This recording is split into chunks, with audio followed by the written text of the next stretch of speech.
ప్రభుత్వ ఆసుపత్రిలో వైద్యుల నిర్లక్ష్యంతో బాలింత మృతి చెందింది. పెద్దపల్లి ప్రభుత్వ ఆసుపత్రిలో 5 రోజుల క్రితం ఆడపిల్లకు జన్మనిచ్చిన ఉమా డ్యూటీ డాక్టర్లు ఇచ్చిన టాబ్లెట్లు వేయడంతో వికటించి ఫిట్స్ తో పాటు మొహం కాళ్లు వాపులు వచ్చాయి.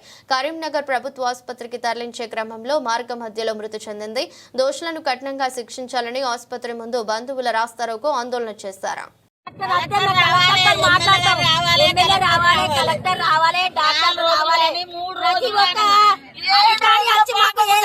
చెప్పండి, మేము అప్పటిదాకా బాడీ ఇక్కడనే వస్తాం సార్.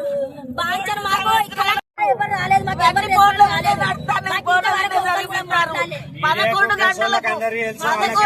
ఇంజక్షన్తోనే పానం పోయింది నాయన.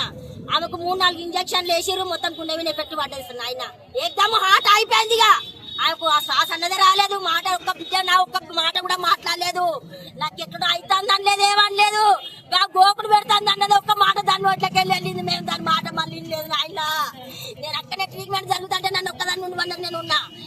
అప్పుడే సీజన్ డాక్టర్ వచ్చినాక ఒక 10 మంది వచ్చి డాక్టర్లు బెడ్ చుట్టూ ఉండి ఆగం అవుతారు, మొత్తం ఇదంతా ట్రీట్మెంట్ చేస్తారని